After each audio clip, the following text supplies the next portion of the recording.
নানা আয়োজনের মধ্য দিয়ে রাজধানীতে উদযাপিত হচ্ছে বর্ষবরণ। নতুন বছর 1433-কে বরণ করে নিতে মহিলা ও শিশু বিষয়ক মন্ত্রণালয়, যুব ও ক্রীড়া মন্ত্রণালয়, ঢাকা দক্ষিণ সিটি কর্পোরেশন ও জেলা প্রশাসন সহ বিভিন্ন সরকারি বেসরকারি সংস্থা নানা অনুষ্ঠানের আয়োজন করে।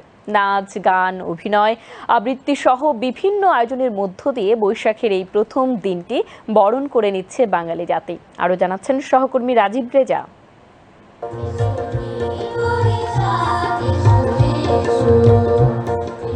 সমাজ কল্যাণ এবং মহিলা ও শিশু বিষয়ক মন্ত্রী অধ্যাপক ডাক্তার AZM জাহিদ হোসেন বলেছেন, আগামীর বাংলাদেশ শিশুদের জন্য উপযোগী করে গড়ে তুলতে সরকার বদ্ধপরিকর। তিনি আজ শিশু একাডেমিতে বাংলা নববর্ষ 1433 উপলক্ষে আয়োজিত অনুষ্ঠানে প্রধান অতিথির বক্তৃতায় কথা বলেন।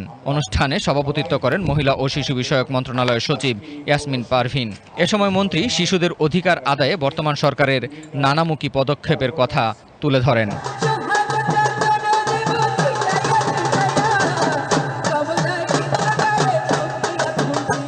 এদিকে বাংলা নতুন বছর বরণ উপলক্ষে রাজধানীর পল্টন ময়দানে আয়োজিত হয় দিনব্যাপী কিউট বৈশাখী ক্রীড়া উৎসব 1433।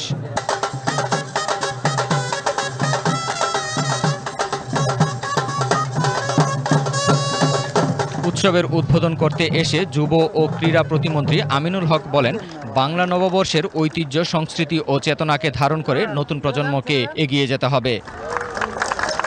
বাংলার ঐতিহাসিক গ্রামীণ ক্রীড়া সংস্কৃতিকে পুনরুজ্জীবিত করতেই এই আয়োজন করা হয়। অনুষ্ঠানে অন্যান্যের মধ্যে উপস্থিত ছিলেন যুব ও ক্রীড়া সচিব মাহবুব উল আলম। এবারের উৎসবে মোট 10টি বিভিন্ন ইভেন্টে প্রতিযোগীরা অংশগ্রহণ করেন।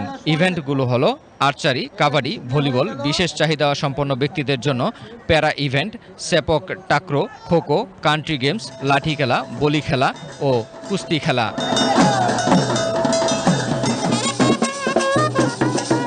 নববর্ষের ঐক্যতান, গণতন্ত্রের পুনরুত্থান, এই স্লোগান নিয়ে বর্ষবরণ র্যালি করেছে ঢাকা জেলা প্রশাসন। এ সময় বিভিন্ন দেশীয় বাদ্যযন্ত্র ও ঢাকার ঐতিহ্যবাহী ঘোড়ার গাড়ি র্যালিতে যুক্ত করা হয়।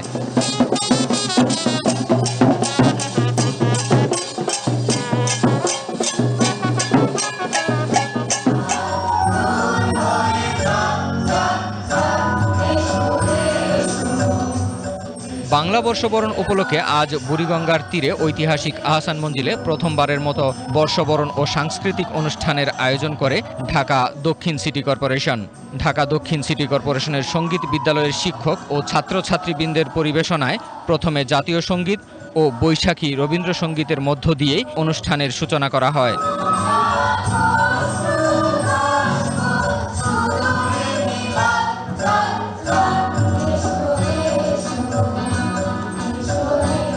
অনুষ্ঠানে প্রধান অতিথি হিসেবে উপস্থিত ছিলেন দক্ষিণ সিটি কর্পোরেশনের প্রশাসক মোহাম্মদ আব্দুস সালাম।